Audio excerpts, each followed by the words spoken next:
Wellman TV. Marshall Ortega. Kabanata 51 Binabalaan mo ako.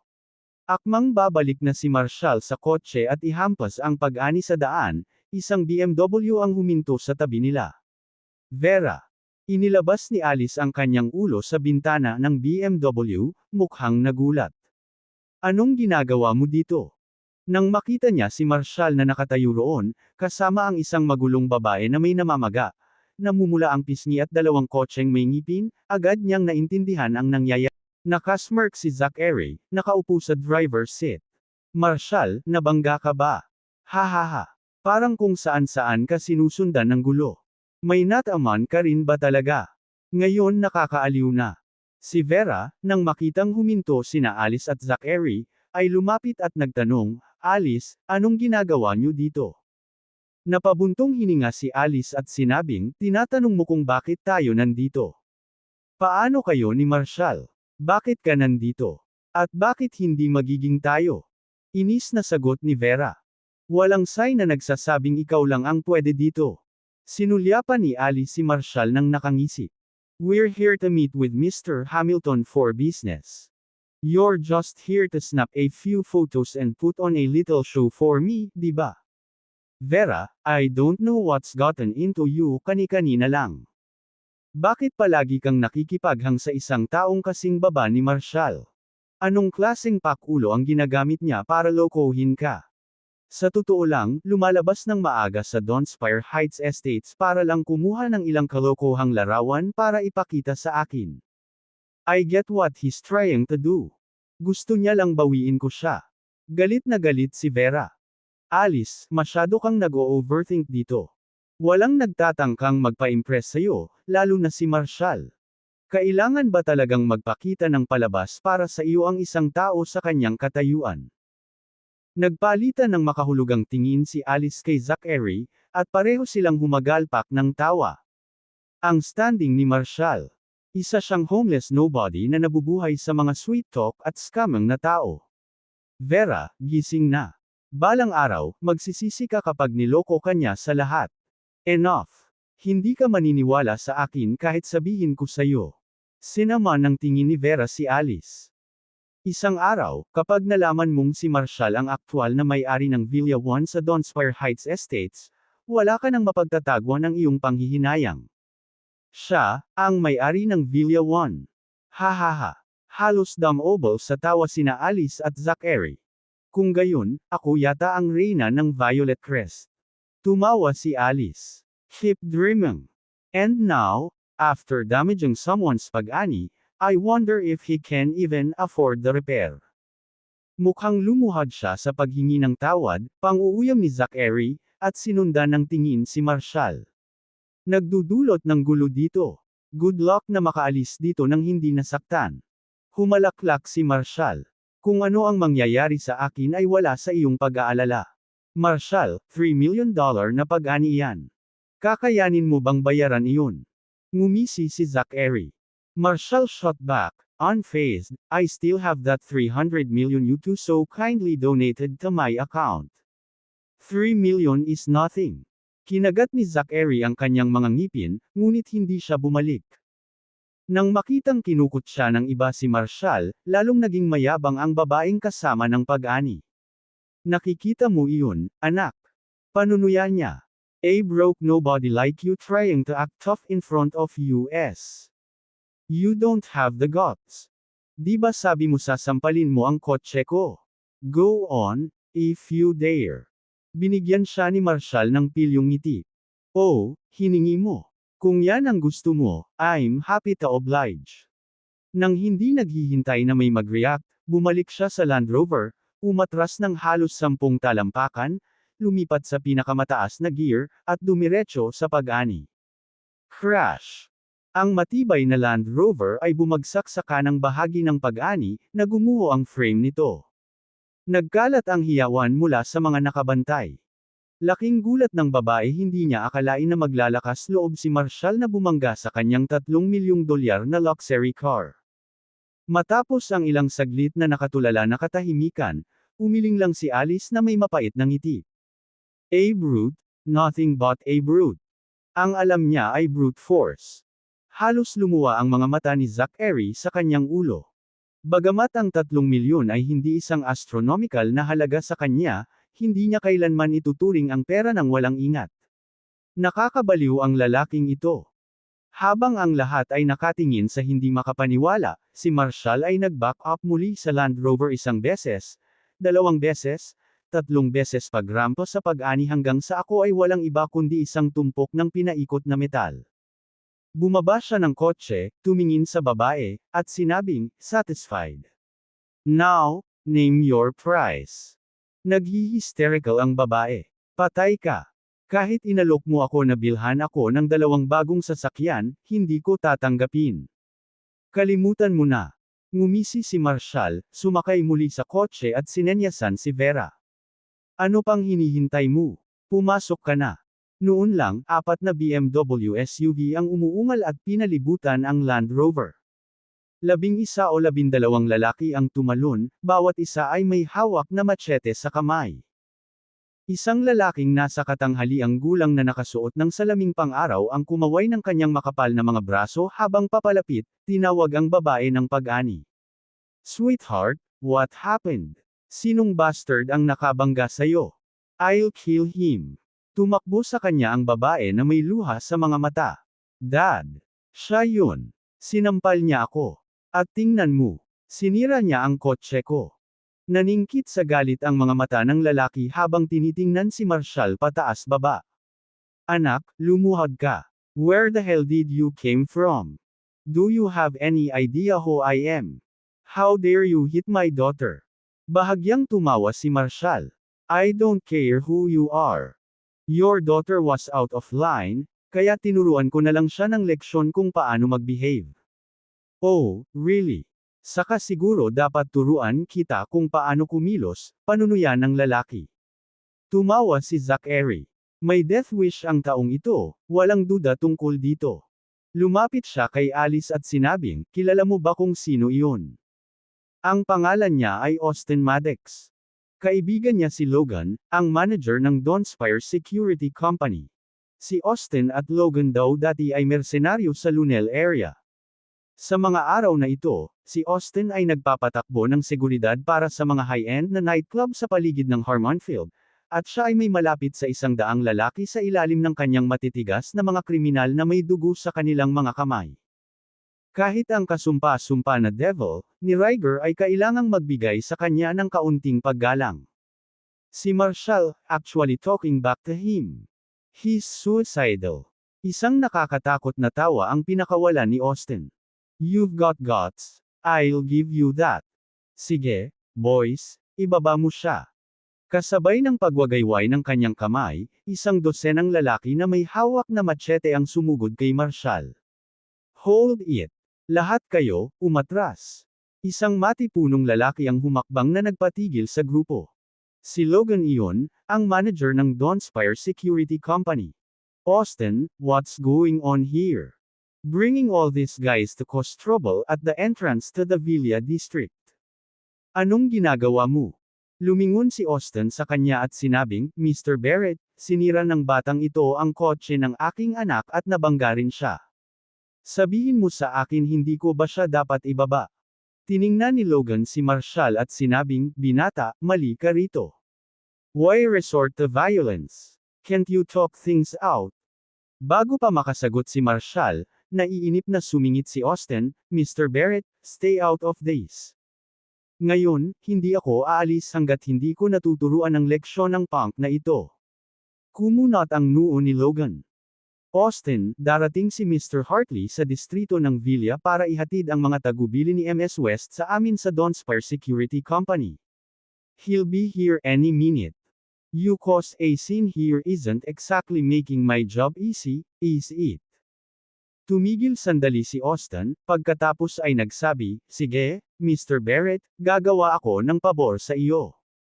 Hindi ko siya hahawakan dito. Ibabalik ko siya sa akin para harapin siya. Tumingin si Logan kay Marshall at sinabing, sige, binata, ikaw ang nagdulot ng kaguluhang ito, kaya kailangan mong harapin ang mga kahihinatnan. Samahan mo si Austin at ayusin mo. Ngumisi si Marshall. Siyempre ako na ang bahala sa sarili kong negosyo. Pero kung saan tayo mag-aayos hindi iyon ang iyong desisyon. Ngumisi si Austin, Mr. Barrett, you see how arrogant this kid is. Napalitan ng malamig ng ngiti ang mukha ni Logan.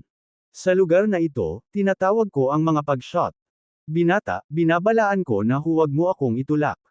Humalaklak si Marshall. You're warning me. And who the hell do you think you are? Nagdilim ang ekspresyon ni Logan. How dare you? Nang makita ang reaksyon ni Logan, mabilis na sinenyasan ni Austin ang kanyang mga tauhan, at isang dosenang mga thug ang lumapit kay Marshall. Vera, bilisan mo sumakay ka na sa kotse natin. Sigaw ni Alice sa gilid. Hindi siya pinansin ni Vera at si Zachary, sa halip ay mabilis na lumipat sa tabi ni Marshall. Sumenya si Logan sa 30 security guard na dinala niya para linisin ang lugar. Mabilis na pinaalis sina Alice, Zachary, at ang mga nanunood, na iwan lamang sina Marshall, Vera, Austin, at ang kanyang mga tauhan. Ito ay upang maiwasan ang anumang footage ng labanan mula sa paglabas online. Ang babae mula sa pag-ani ay humakbang kay Marshall at Vera, puno ng kay-abangan. Well, tough guy, bakit hindi mo ako suntukin ulit? Isang malamig na ngiti ang ibinigay ni Marshall sa kanya. Ikaw ang humihingi nito. With that, itinaas niya ang kamay niya at sinampal siya ng malakas kaya natamba siya sa lupa. Si Austin na ngayon ay galit na galit, inutusan ang kanyang mga kawatan na sumugod kina Marshall at Vera. Maya-maya lang, may hammer na gumulong sa gate ng villa. Bumaba si Rowan sa sasakyan. Mr. Hartley, I apologize, there's been an incident here. Mabilis na humakbang si Logan para magsumbong. Magalang ding umakbay si Austin.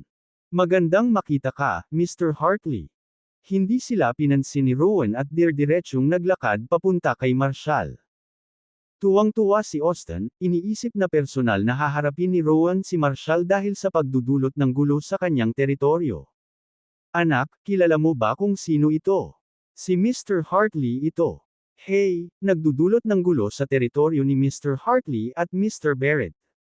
Hinihiling mong mamatay. Kabanata 52. Si Marshall ay isang pandaraya. Sumunod ang anak ni Austin, nanunuya, you dare wreck my car. You're dead. Tingin mo matigas ka pa rin. Hahaha. Naputol ang tawa niya nang biglang may malaking kamay na yamakap sa kanya. Itinaas siya sa lupa. Hinawakan siya ni Rowan sa leeg, malamig at walang awa ang ekspresyon nito.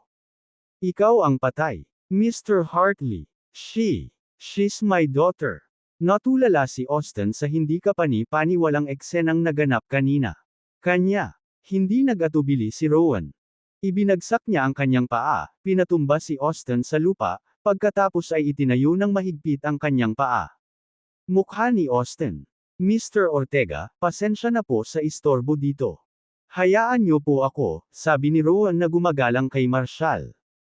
Nakatayo doon si Vera, gulat na gulat. Ano sa lupa ang nangyayari? Pagkatapos ng ilang sandali ng nakatulala na katahimikan, naalala niya na si Rowan ay nagtrabaho para kay Daphne.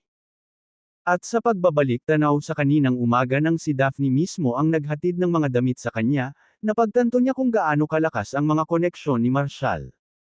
Gulat na tinitigan niya si Marshall, na nakatayo doon, kalmado at hindi apektado. Anong klaseng makapangyarihang background mayroon ang lalaking ito, nagtaka siya. Upang igalang ang ilan sa mga pinakamaalamat na figure ng Harmonfield. Parehong natigilan si Logan. Si Rowan, ang nangungunang tagapagpatupad ni Daphne, na pumapasok para sa isang taong nagmamaneho ng isang simpleng Land Rover. Mr. Hartley. Tanong ni Logan, pinoproseso pa rin ang eksena. Alagaan mo sila, malamig na utos ni Rowan. Oo. Siyempre. Nauutol na sabi ni Logan, sa wakas ay naunawaan na niya ang nangyayari. Si Marshall ay dapat na isang pinarangalan na panauhin ni Daphne. Kung hindi, hindi na sana nakialam si Rowan sa isang bagay na napakaliit. Logan, you dare touch me? Si Austin ay nagsimulang sumigaw, ngunit inikot ni Rowan ang kanyang paa pababa kay Eroder. Sa isang nakakasakit na kaluskos, naputol ang leeg ni Austin, at natahimik siya. Pagkatapos ay pinakawala ni Rowan ang kanyang anak na babae, na inihagis ang kanyang pagkalumbay sa tabi ng katawan ng kanyang ama. Agad na ibinaba ng mga lalaking kasama ni Austin ang kanilang mga machete at napaluhod, "Mr. Hartley, please, maawa ka." Namutla si Vera, nanghihina ang mga paa habang nadadapa at nakasandal kay Marshall bilang suporta. Sinimulan ni Marshall na tulungan si Vera sa loob ng kotse, ngunit pagkatapos na mapansin ang halatang pinsala sa harap at likurang mga bumper ng Land Rover, inihagis niya ang mga susi kay Rowan. "Ayusin mo ang sasakyan at ibalik mo sa akin. Kukunin ko ang sasakyan mo, may gagawin ako." "Yes, Mr. Ortega," sagot agad ni Rowan, sabay abot ng sariling susi kay Marshall. Sumakay si Marshall sa Hummer at nagmaneho, naiwan ang pasukan sa distrito ng Villa. Minsan lang siya nawala sa paningin ay dahan-daang tumalikod si Rowan. Sa ngayon, inutusan na ni Logan ang kanyang team na linisin ang lugar. Sa loob ng ilang minuto, parang walang nangyari. "Logan, nandito ako ngayon para magpasa ng mga tagubilin mula kay MS West," sabi ni Rowan. Si Mr. Ortega ay isang espesyal na panauhin ni MS West, at siya ngayon ay naninirahan sa Villa 1 sa Area 1 Nanogram Dawnspire Heights Estates. Bilang pinuno ng seguridad para sa Dawnspire Heights, naiintindihan mo kung ano ang ibig sabihin nito. Pinagpawisan si Logan nang mapagtanto niyang si Marshall pala ang may-ari ng Villa 1 sa Dawnspire Heights Estates. Ang mismong tao na itinuring ng lahat sa Harmonfield bilang isang alamat ay si Marshall na muntik na niyang lampasan. Kung ilang minuto lang dumating si Rowan, baka hindi lang si Austin at ang kanyang mayabang na anak ang nakahandusay sa lupa ngayon. Si Logan mismo ay maaaring napunta sa tabi nila. "Naiintindihan mo, Mr. Hartley. Huwag kang mag-alala, hindi na mauulit ang pangyayari ngayon." Sa sandaling iyon, sina Alice at Zachary ay huminto sa gate ng Villa sakay ng kanilang BMW. Hindi nila naabot si Liam at hindi na nila ma-access ang Villa District. Naisipan nilang tawagan si Raymond, na nakatira sa Area 3, ngunit lumabas siya at umiinom ng kanyang telepono. Ay naka-off. Nang walang ibang pagpipilian, sinubukan nilang tanungin ang mga security guard kung maaari silang gumawa ng exception at hayaan sila. "Mr. Gill, mukhang naayos na ang lahat ng bagay dito," sabi ng ating Alice habang inilibot niya ang tingin sa ibinalik na pasukan ng Villa, na ngayon ay bumalik sa malinis nitong ayos. Yung Hummer na bumababa ng bundok, kanina lang si Marshall ang nagmamaneho. Bulong ni Zachary sa sarili. "Tama ang natatandaan ko, ang Hummer na iyon ay kay Rowan Lowe kaya si Marshall ang nagmaneho ng kanyang sasakyan." "Sila ba?" Napangisi si Alice. "Sa tingin mo posible ba talaga iyon? Mr. Gill, binibigyan mo siya ng labis na kredito. Ang isang brute na walang background, Mr. Hartley, ay hindi kailanman makikipag-ugnay sa isang katulad niya. Wala sila kahit na sa parehong antas. Hindi sila mapupunta sa parehong mga lupon. They're like two parallel lines. Kahit anong sitwasyon, they'll always walk separate paths. True, there's no way Rowan would lower himself to associate with someone like Marshall," natawa si Zachary sa sarili niya. "Enough about that. Let's go talk to the security staff." Bumaba sina Alice at Zachary sa sasakyan at naglakad papunta sa gate ng Villa. Naroon pa rin si Logan, na nagtuturo sa kanyang koponan tungkol sa mga protocol ng seguridad para sa Villa 1. Tumangala siya at napansing papalapit sina Zachary at Alice. Sa naalala niya, parang kilala nila Alice at Zachary si Marshall. "Hello, Mr. Barrett," bati ni Zachary sa kanya na may magiliw ng ngiti, sinusubukang magtatag ng ilang kaugnayan. Magalang na tumanggo si Logan. "Hello. Magkaibigan kayong dalawa ni Mr. Ortega, right?" Agad na ikinaway ni Alice ang kanyang mga kamay bilang pagtanggi, pinutol si Logan. Hindi, Mr. Barrett, nagkakamali ka. Hinding-hindi kami makikipag-ugnay sa isang tulad ni Marshall, isa lang siyang brute na walang klase. Hindi kami magkaliga ng isang katulad niya." Nawala ang ngiti ni Logan. "Sinasabi mo bang walang klase si Mr. Ortega?" "Eksakto. Ngayon mo lang nakita, Mr. Barrett." Nagpatuloy si Alice, sabik na ipinta si Marshall sa negatibong ilaw para manalo ng pabor kay Logan. Yung bastos na si Marshall, nasira niya ang sasakyan ng walang dahilan. Not to mention he was so violent. Sinaktan pa niya ang kawawang babaeng iyon walang katwiran. Ang mga tao sa aming katayuan ay hindi kailanman kikilos sa gayong marahas na paraan. Isang malamig na ngiti ang ibinigay ni Logan.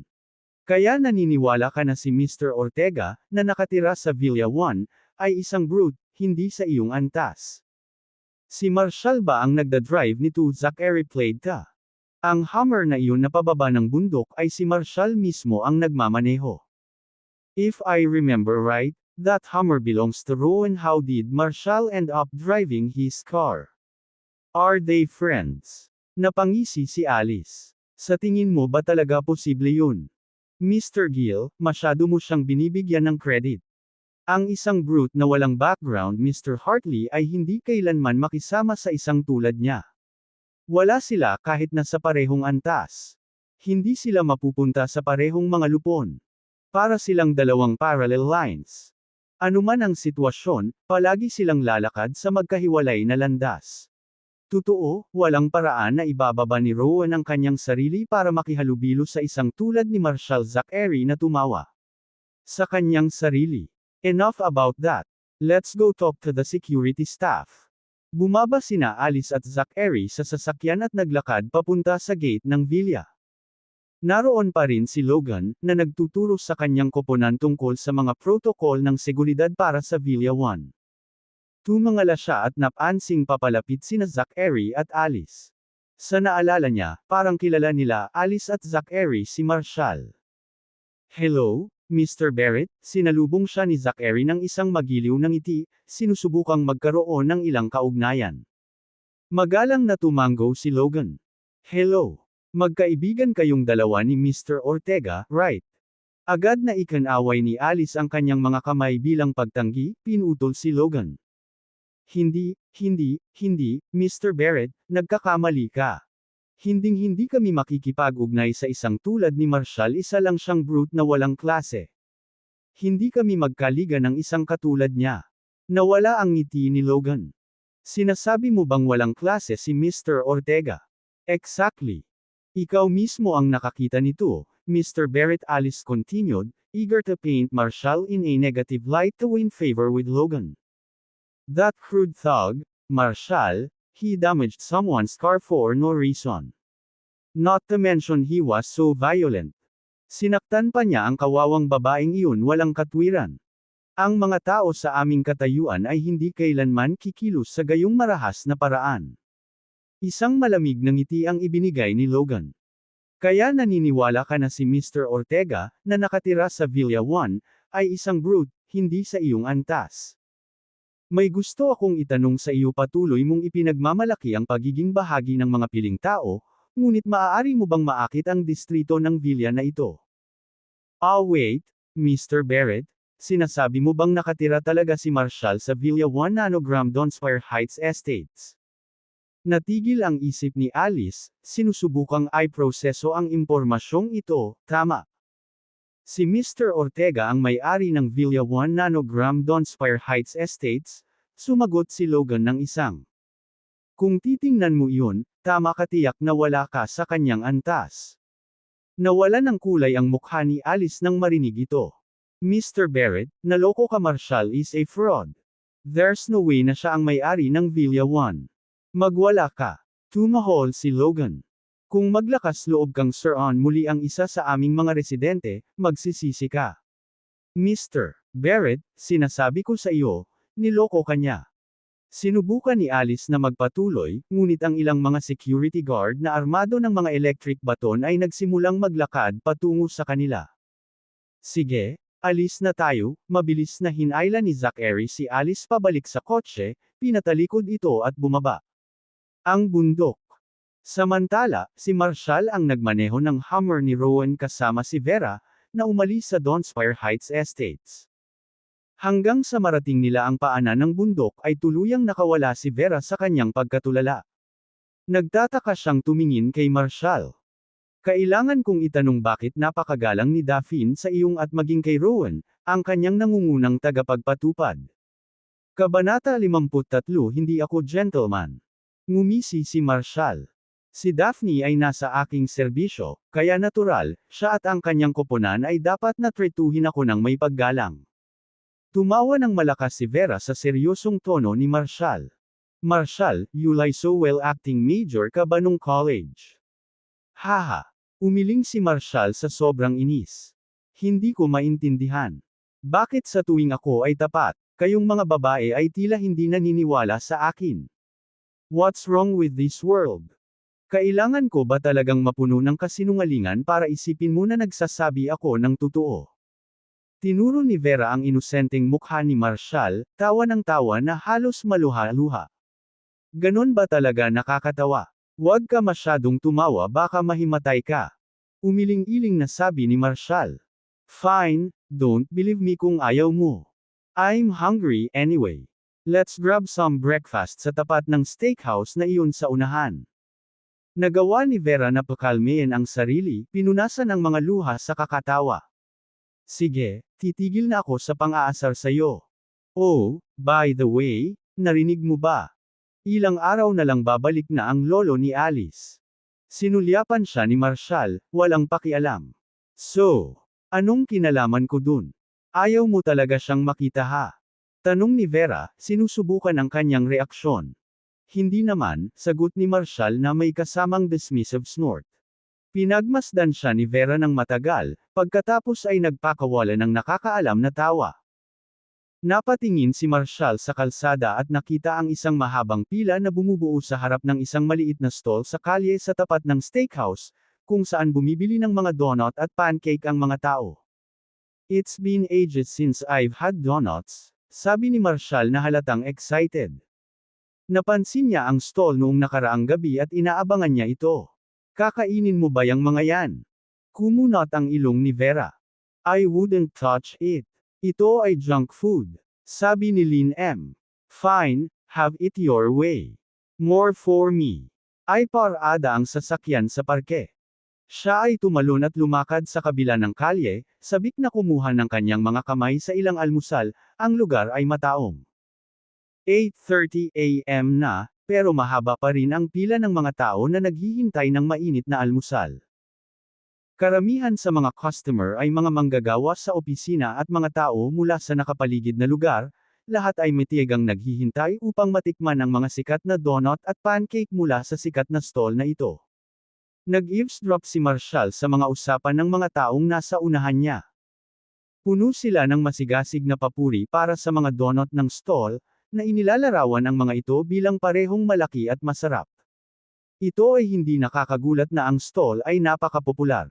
Kung tutuusin sa haba ng pila, mukhang aabutin pa ng 10 minuto bago siya dumating. Ngunit ang pag-iisip na kumagat sa malutong na donut at mainit na hash brown ay naging sulit ang paghihintay. Samantala, si Vera ay nakaupo sa kotse, pinapanood si Marshall na nakatayo sa linya na may nalilitong ngiti. Talagang sulit ba ang lahat ng problemang ito, para lang sa ilang mga donut, pancake, at hash brown? Lalo na sa malamig na umaga. Nakatira siya sa pinakamarangyang mansyon sa Harmonfield, ngunit narito siya, handang maghintay sa mahabang pila para sa isang almusal na nagkakahalaga ng ilang dolyar. Ito, iba ba ang lalaki? Ganoon ba talaga kasarap ang donut na ito? Habang iniisip niya iyon, isang alaala ang lumitaw. Ilang taon na ang nakalipas mula nang makatikim siya ng donut, ang malutong na panlabas nito ay nagbibigay daan sa malambot at mabangong interior.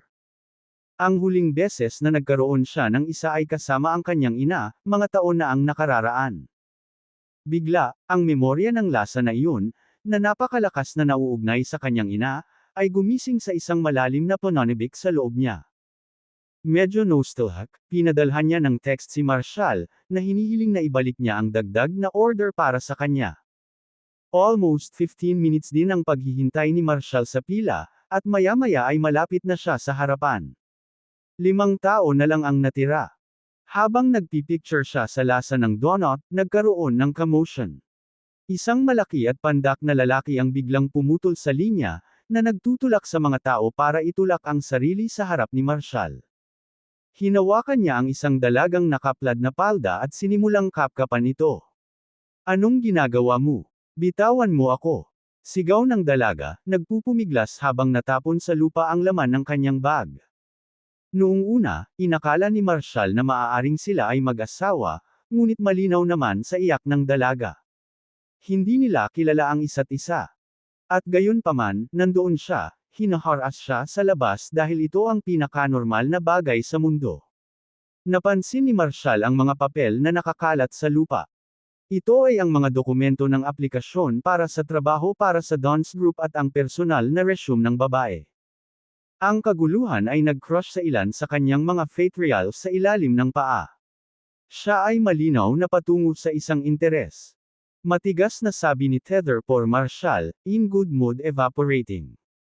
The stockman looked terror has shoulder at Marshall, not lose his grip on the girl.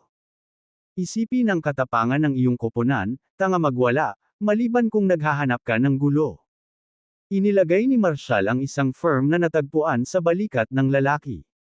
Sabi ko, hayaan mo na siya. Umirap ang lalaki, who the hell are you to butt in? She's my wife. I can do what I want with her. I don't care who she is to you.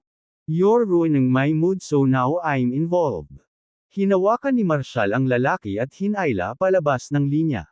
Nang makitang may namagitan, mabilis na nagtago ang dalaga sa likod ni Marshall. Hindi ko siya kilala. Bulong niya. Nagulat ang lahat ng nasa pila. Nakilala nila ang pandak na lalaki bilang isang lokal na thug. Habang si Marshall ay mas matangkad sa kanya, ang kanyang slim build ay hindi eksaktong sumisigaw ng matigas na lalaki. Ngumisi ang masasamang lalaki, pinaikot ang kanyang mukha sa isang mapagmataas na ekspresyon. Anak, tama ba ang narinig ko? Gusto mo talagang makipag-away sa akin? Nanatiling blanko ang mukha ni Marshall. Tama yan. Hindi ko gusto ang ugali mo. Ngayon, humingi ng tawad sa ginang at mawala ka bago pa ako mawalan ng pasensya. Si Casps ay umalingaw-ngaw sa karamihan. Nangangahas nga ba ang binatang ito na takutin ang magnanakaw? Hindi ba't humihingi lang siya ng gulo? Tumangala ang dalaga kay Marshall, nag-aalalang baka masaktan ito sa account nito. Forget it. I'll just live, don't need the donut that badly. Tumawa ang masasamang tao, tinitigan ang karamihan ng tao. Hindi nagrereklamo ang munting babaeng ito. Kaya bakit hindi ka tumigil sa paghingi ng gulo? Isang mapanuksong tawa ang pinakawalan ni Marshall. Kung may problema, I like to find it. Namula ang mukha ng masasamang tao sa galit. Gusto mo bang mamatay, anak? Sige, hayaan mo akong ipakita sa iyo kung ano ang mangyayari kapag ginulo mo ang pagkikita. Itinaas niya ang kanyang kamao at sinugod si Marshall. Ang linya sa harap ng donut stand. Ahas. Biglang hyper-aware ang lahat sa sitwasyon ni Marshall. Isang mahigpit na katahimikan ang bumalot sa tagpo, walang sinumang naglakas loob na gumawa ng ingay, lalo pat nakikialam. Kung tutuusin, sino ang gustong magkaroon ng mukha na puno ng mga buko para lamang sa pagsisikap na tumulong? Pinagmasdan ni Marshall ang suntok ng bandido na papalapit sa kanya, bahagyang umiling. Sa isang mabilis na galaw, hinampas niya ang mukha ng lalaki. Smack! Matalas at malinaw ang tunog. Sa lakas ng suntok ni Marshall, napatayo ang chubby na lalaki. Bumagsak siya sa himpapawid na parang ragdoll, bumagsak sa gilid ng bangkita may layong 10 hanggang 13 talampakan. Nataranta, nakahiga siya roon, nakakakita ng mga bituin. Hindi niya inaasahan na ang payat na binata na ito ay mag-impake ng ganoong suntok. Ang batang babae sa plaid skirt, kasama ang lahat ng nasa breakfast stall, ay nakatingin sa pagtataka. Hindi nangyari ang away na kinatatakutan nila. Sa halip, pinalipad ni Marshall ang tulisan sa isang sampal. Naghiyawan ang mga tao. Wow! Hindi ka panipaniwala ang lalaking iyon. Sinampal niya ang masasamang iyon sa susunod na linggo. So satisfying. Akala ko matapang yung halimaw na yun, pero talo lang pala. Nagtawanan ang isang grupo ng mga kabataang manggagawa sa opisina, habang ang isang matandang lalaki sa malapit ay tumanggaw ng alam. Hindi naman mahina ang thug, pero ang binatang iyon ang tunay na bagay. Look at that ruffian. All those muscles are obvious well trained. 3 o 5 kabataan ang mahihirapang talunin siya. Huminto siya, tumingin sa iba. Maglakas loob ka bang makialam dito? Ilang kabataan. Ang mga binata ay umiling, namumula. Walang pagkakataon. Inamin nila. Ang mga pag-uusap tungkol sa ugali ni Marshall ay umalangaw sa karamihan.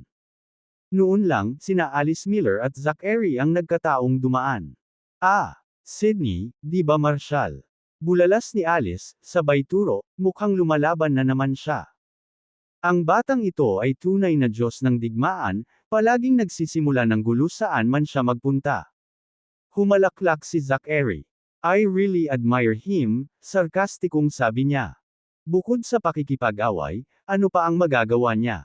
Naiinis na umiling si Alice. Imagine nag-aaway how utterly low class and vulgar. Let's go, Sydney. Sandali lang sabi ni Zachary sabay hinto ng sasakyan. Tingnan natin kung paano ito magtatapos. I bet that black fat guy is not good also, probably the. Malamang may problema na naman si Marshall. Kabanata 54 na isang ugali ng pambubugbog sa mga thugs. Alice scoffed, naglalabas lang siguro siya ng frustration niya kanina sa Dawnspire Heights. Dito na lumabas lahat ng nakakulong galit. Tumigil sandali si Zachary, saka tumawa ng nakakaloko. Di ba sabi ni Mr. Barrett sa Villa 1 siya nakatira? Para sa kung sinong kaya umano ng mansion na ganyan, pumipila para bumili ng fried dough sa stall na to. Nakakatuwa tong lalaking to. Napabuntong hininga si Alice, nakatingin kay Marshall na may habag na ekspresyon. Siguro ang breaking off the engagement really hit him hard kaya naman nagsisinungaling siya at nagpapanggap na hindi siya. Sa tingin ko sinusubukan lang niyang patunayan ang sarili niya sa akin para ipakita sa akin na kaya niyang mabuhay ng maayos, at maging kahanga-hanga. But it's pointless. We're from different worlds. We'll never be on the same level. I mean, talaga. Para magpanggap siyang nagmamay-ari ng Villa 1 sa Dawnspire Heights. How sad. Wala akong magagawa para sa isang taong napakababaw. Pagmamasid sa kanya na nagsusumikap ay naaawa lang ako sa kanya. Humalaklak si Zachary. Alice, there's no need to feel anything for a guy like that. Just sit back and enjoy the show. Samantala, nakatayo si Marshall sa ibabaw ng matipunong lalaki, na nanginginig na tumangala sa kanya. Wag. Wag kang lalapit. Wag mo na akong hampasin ulit. Nagtaas ng kilay si Marshall. Di ba sabi mo hindi ka masasaktan kung hindi mo hihilingin? Ako ang humiling nito. Kasalanan ko ang lahat. Nauutol na sabi ng lalaki, humihingi ng awa. Masasabi niya na kapag ipinagpatuloy niya ang kanyang matigas na pagkilos, ang batang lalaking ito sa kanyang harapan ay bugbugin siya ng husto. Ngumisi si Marshall. Magwala. Sa isang mabilis na sipa, pinalipad niya ang lalaki pabalik ng 7 o 8 talampakan. Ang sipa ni Marshall ay nagpalipad pabalik sa mabilog na lalaki, na lumapag ng husto 20 talampakan ang layo. Matapos magpumiglas na bumangon, ang lalaki ay nagmamadaling tumayo at tumakas, na pinalitan ng takot ang kanyang unang bluster. Nagpalakpakan at nagtawanan ang mga tao. Good job. Magaling. Binata, iyan ay kahanga-hanga. Kailangan may turuan ng leksyon ang mga gaya niya. Hey, buddy. Are you a professional fighter? Noong una, akala ko magkakaproblema ka. Binata, gulo na ang lalaking nabangga mo dito. Mag-ingat ka, baka bumalik siya para mag-higanti. Tucker Holmes ang pangalan niya, at walang nanggugulo sa kanya. Ang sabi nila ay nagtatrabaho ang kanyang kapatid sa Dawnspire Security Company. Seryoso ang mga iyon. Yeah. No one around here dares cross him. May connections siya kay Mr. Barrett sa Dawnspire Security. You should probably get going. Mukhang first time mo pa lang sa stall na ito, kaya wag ka nang masyadong magtatagal at mag-risk pa. Isang matamis na ngiti ang ibinigay ni Marshall, hindi man lang naabala. Lumapit sa kanya ang babaeng naka-plaid skirt, nakasulat sa mukha ang pasasalamat. Salamat sa pagtulong mo sa akin. Napansin ni Marshall ang gusot na resume sa kanyang mga kamay. Bilasan mo at mag-print ng isa pang kopya. Dapat may oras ka pa. Umiling ang dalaga. I think I'm already too late. Ang Dawn Group ay may napakaraming mga aplikante, lahat ay may mga talagang kahanga-hangang resume.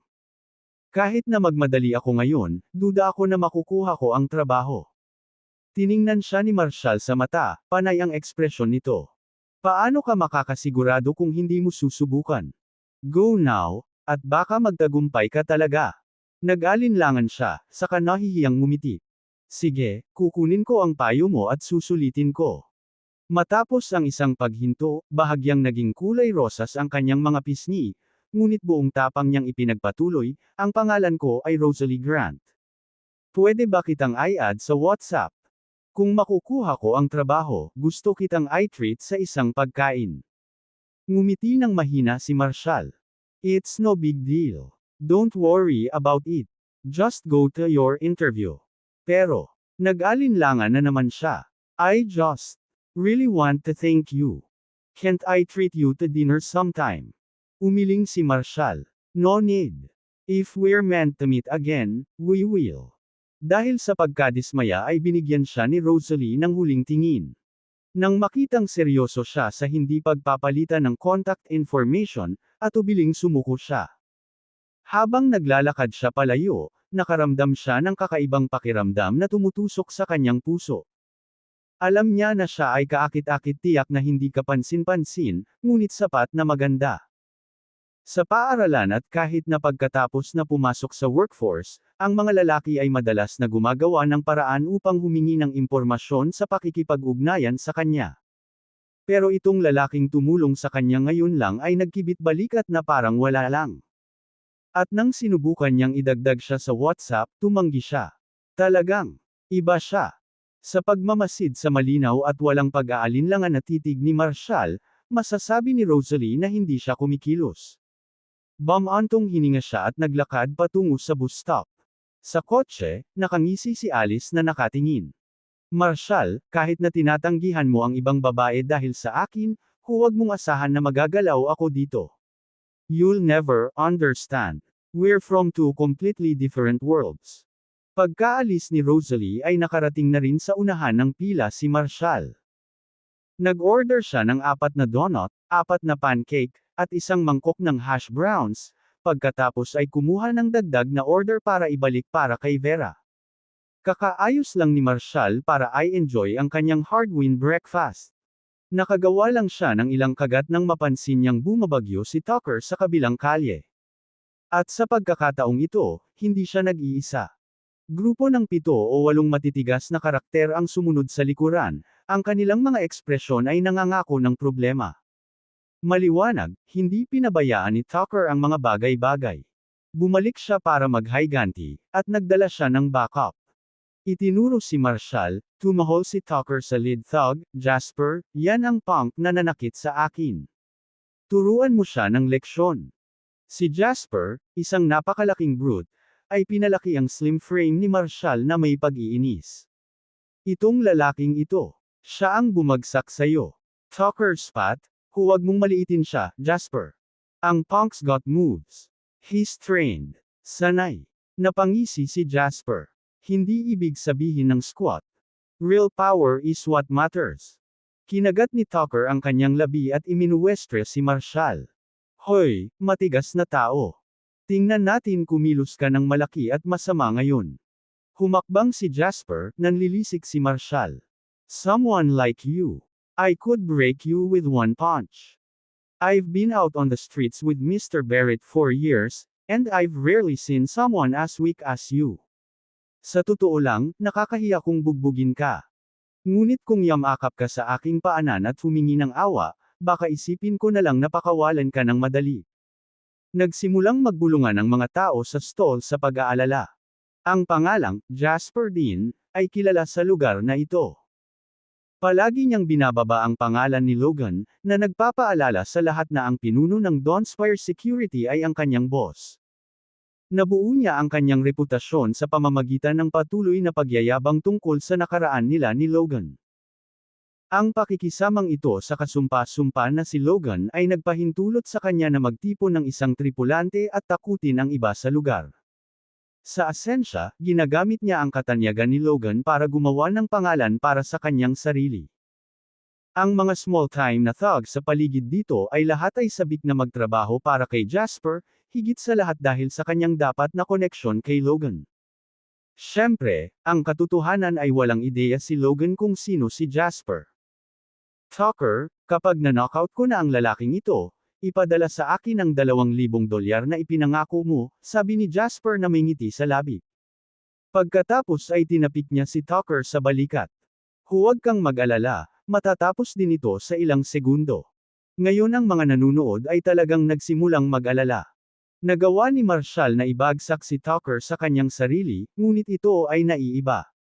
Paano siya makakalaban ng isang buong gang? Dagdag pa, sinabi ng mga alingawngaw na si Jasper ay sinusuportahan ni Logan. Ang pagtawid sa Logan ay isang masamang ideya, lalo na sa pagsuporta sa kanya ng Violet Crest International. Maaari itong humantong sa malubhang problema. Sa Harmonfield, ang Violet Crest International ay isang puwersa na dapat isaalang-alang, halos hindi mahawakan. May nagsalita sa karamihan, sinusubukang babalaan si Marshall. Young man, just go.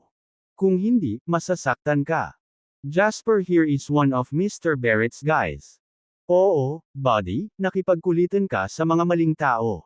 Huwag mong subukang kunin sila. Ang mga lalaking ito ay ang mga lokal na bully sa paligid. Lahat sila nililibot dahil sa tingin nila si Mr. Barrett ang big boss nila. Sinulyapan ni Marshall ang mga may magandang layunin at bahagyang tumango. It's fine. Nakaugalian ko namang manghampas ng mga thug. Lumapit si Jasper kay Marshall at sinipa ang kanyang mesa. Think you're tough, ha? Nakikigulo sa crew ko. You got a death wish. $2,000. Lumuhad ka at iabot mo. Saka baka lang, hayaan kitang lumayo. Kung hindi. Kabanata 55 This guy is unstoppable. Kung hindi ano. Ngumisi si Marshall, at sa isang mabilis na sipa, pinalipad niya si Jasper. Man eat. Hindi man lang ako makakain ng donut nang hindi nakakasagabal ng mga peste. Bumaba ang tingin niya. Ngayon, dilaan mo ang mga hash brown at donut sa lupa. Nakahandusay si Jasper sa semento, natulala sa sipa ni Marshall. Natigilan din si Tucker sa gulat. Hindi niya inaasahan na matatanggal si Jasper bago pa man siya magkaroon ng pagkakataong lumaban. Agad na umatras ang mga tao sa paligid ni Marshall, sa takot na lumaki ang away at hatakin sila. Isang alon ng takot ang bumalot sa mga nanunood habang nasasaksihan nila ang nakakagigil na tanawin. Ang 7 o 8 mga tulisan ni Jasper ay nag-awit ng kanilang mga kutsilyo, ang kumikinang na mga talam ay nakakakuha ng liwanag. Sila ay nakatayo poised, handang ipamalas ang isang pagkagulo ng bakal kay Marshall anumang sandali. Gaano man kagaling ang isang mandirigma na si Marshall, walang paraan na makakalaban niya ang isang grupo ng mga thug na may hawak na kutsilyo. Ang ilan sa mga tao na dati nang nagpayo kay Marshall na lumayo ay nagsimulang tumawa sa kanyang kalagayan. Say, masyadong bastos ang batang yan. Hindi lang siya nakikinig sa rason. May mga taong natututo lang kapag nabangga sila sa pader. Hey, mga kabataan ngayon, napaka-clueless. You guys just don't get it. If he's standing his ground, he must have the skills to back it. Clearly, hindi siya natatakot sa mga thug na ito. Nahati ang mga tao sa kanilang mga opinyon. Sa kanila, hindi mahalaga kung sino ang nanalo. Nandito lang sila para manood ng drama. Wala sa kanila ang pumasok para tulungan si Marshall, kahit na nakialam siya para tulungan ang iba. Tigilan mo na ang pag-hype sa kanya. Ang mga tauhan ni Tucker ay batikang manlalaban at palagi silang nakikipag-away gamit ang mga kutsilyo. Oo nga, tingnan mo yang batang yan. Matangkad at payat. No way na kaya niyang tanggapin lahat. True enough. Compared to those thugs, the kid does not have much of a presence. Nakatingin mula sa malayo, nagpalitan ng tingin sina Alice at Zachary at nagbahagi ng mapang-asar ng ngiti. Umiling si Alice sa panghahamak. Sa totoo lang, hindi ako makaimik kapag nakikita kong ganito si Marshall. He's a grown man, yet all he does is fight, fight, fight. Ang mga taong nasa mababang uri ay alam lamang kung paano gamitin ang kanilang mga kamao, hindi kailanman ang kanilang mga utak. Let's go. I don't want to watch this. Makita ko lang siyang kumilos ng ganito na sasaktan na ako. Gayunpaman, naintriga pa rin si Zachary. Hold on, Alice. Gusto kong makita kung paano ito mangyayari. I just love watching this guy make a fool of himself. Haha. Si Marshall ay nagdudulot ng gulo o sa kanyang paraan upang maging sanhi nito. Hindi na ako magtataka kung nanggugulo lang siya dahil alam niyang nanunood kami. Tumango si Alice, syempre alam niya. Nakita niya ang sasakyan namin pabalik sa Dawnspire Heights. Kung hindi niya alam na nanunood ako, siguro hindi siya mag-iinarte ngayon ng walang ingat. Nagpapalabas lang siya para sa akin, sinusubukang magmukhang matapang. Ha! Hindi ako naniniwala na makakalaban niya ang isang dosenang lalaki mag-isa. Narinig mo ba si Jasper? Nagtatrabaho daw siya kay Logan. Gusto kong makita kung maglalakas loob si Marshall na gumawa ng hakbang kung si Logan mismo ang nagpakita. Napangisi si Zachary. Sino ang nakakaalam? Ang taong ito ay sapat na walang ingat upang subukan ang anumang bagay. Sa totoo lang, si Alice, dapat talagang in love siya sa iyo lovesick, kahit na. Don't worry too much about it, Alice. Just go through with the engagement and be done with it. Binigyan siya ni Alice ng mapaglarong sampal sa braso. Stop talking nonsense. I'd never be with someone as low class as Marshall. Ang makasama ang isang taong hindi sibilisado ay magiging isang bangungot. Habang kinukot siya nina Alice at Zachary si Marshall mula sa malayo, sinimula na siyang i-swipe ng mga bandido ni Jasper sa kanya. Gayunpaman, pagkatapos ng isang magulong-gulo ng mga welga, nagulat sila nang mapagtantong hindi pa nila siya ginalaw. Sa halip, ang ilan sa kanila ay aksidenteng nasugatan ang isa't isa. Ipinapalagay nila na sa kanilang mga numero at sandata, magiging madali ang pagbagsak ng isang walang armas. Ngunit sa kabila ng kanilang mga pagsusumikap, hindi nila nagawang maglagay ng daliri kay Marshall. Sa pagmamasid mula sa malayo, si Tucker ay nabigla. Ang mga nanunood, na inaasahan na si Marshall ay matabyunan na ng mga hiwa ngayon, ay nakamasid sa pagkamangha. Ngunit kalmadong gumalaw si Marshall sa mga kumikislap na talim na parabang naglalakad siya sa isang parke. Parang ang mga kutsilyo at pagbabanta ay walang iba kundi manipis na hangin. Ano? Anong nangyayari? Paanong hindi nila siya sinaktan? All these guys are swinging at him, pero parang walang nangyayari. He's walking around as if they're even there. Nakakamangha. Nagbulungan ang mga tao sa gulat. Para sa kanila, surreal ang eksena. Isang nag-iisang tao na napapaligiran ng 7 o 8 mga tulisan na may hawak na kutsilyo. Kahit na hindi siya lumaban, ang pananakot lamang ay dapat na napakalaki. Ngayon lang ba sila nakakita ng multo? Si Jasper at ang kanyang mga tauhan ay nag-swing ng kanilang mga talim sa loob ng buong 2 o 3 minuto. Sa bandang huli, hinihingal na silang lahat at basang-basa sa pawis, pero hindi pa rin nila ginagalaw si Marshall. Umiling si Marshall sabay ngisi. Tough guys. Please. Keep playing this game, and you'll end up dead in a canal. Ito ay isang lantarang insulto. Ang mga magnanakaw, na ngayon ay pagod at nahihiya, ay nagngangalit ng kanilang mga ngipin at naglunsad ng isang huling desperadong pag-atake. Ngunit muli, wala silang nakamit. Pagkatapos ng ilang minuto, sila ay ganap na naubos, hinihingal at pagod para magpatuloy. Mula sa kanyang kinatatayuan, si Tucker ay nagsimulang magpanik. Ang mga tauhan ni Jasper ang ilan sa pinakamagaling na kilala niya. At gayon paman, pagkatapos ng lahat ng ito, hindi pa nila kinukulit si Marshall. Nagawa lang nilang mapagod ang sarili nila. Napatitig siya sa kalmadong ekspresyon ni Marshall. Namuo ang malamig na pawis sa kanyang noo. Nakatagpo ba sila ng isang tunay na master? Kung iyon ang kaso, ang mga bagay ay malapit ng maging pangit. Ang pag-iisip ay nagpalamig sa gulugod ni Tucker, at likas siyang umatras ng ilang hakbang. Nang makitang pagod na ang barkada ni Jasper, napangiti si Marshall. Ngayong wala ka ng lakas, akin na. Sa isang iglap, tumakbo siya pasulong.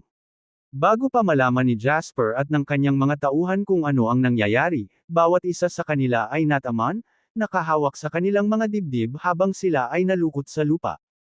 Namilipit sila sa sakit, naghahabol ng hangin. Samantala, ang mga tao ay patuloy na nag-isip tungkol sa kung si Marshall ay makakaligtas sa paghaharap na ito. Pero tapos na ang laban. Si Marshall ay tiyak na nanalo sa napakaraming pagpapakita ng husay. My God! I think we just witnessed a true master in action. Ang binatang ito ay hindi kapanipaniwala. No wonder he looked so calm the whole time. Iyon ang pinakakahanga-hangang bagay na nakita ko sa aking buhay. Ang mga tao ay nakanganga sa eksena, lubos na namangha sa mga kakayahan ni Marshall. Wala sa kanila ang talagang nakakita kung paano niya pinabagsak ang gang ni Jasper. Ang ilang kabataang manggagawa sa opisina ay halos yumuyuko kay Marshall bilang paghanga. Ang taong ito ay kamangha-mangha. Siya mismo ang nagpabagsak ng isang buong grupo ng mga armadong thug. Gusto ko siyang makilala. Sa tingin mo bibigyan niya tayo ng oras ng araw? Ang mga taong naniwala kay Marshall mula pa noong una ay tumayo ng kaunti, na may pagmamalaki sa kanilang mga dibdib na parang nakikipaglaban sila sa tabi niya. Sabi mo lalabas siya sa taas. Ngayon alam mo na kung ano ang hitsura ng isang tunay na mandirigma. Exactly, you called it. You've got a good eye. Itong binatang. Iba siya. Siguradong master. Pero sa di kalayuan, napangiwi si Alice sa inis, nagsalubong ang mga kilay. Sige, aaminin ko, magaling siya. I thought he'd get a good beating from those guys. But every time, he managed to come out on top. It's unbelievable. Napangisi si Zachary. Malakas lang siya, yun lang. At most, he's suit to be a thug himself. Ngumisi si Alice, ang kanyang mga mata ay kumikislap sa panghahamak. Let's go. Nakakadiri pagmasdan ng brute na ito. Sandali lang, hindi ba sabi ni Jasper nagtatrabaho siya kay Logan? Napukaw pa rin ang interes ni Zachary. Let's stay and see what happen if Logan really shows up. I'd love to see how Marshall handle that.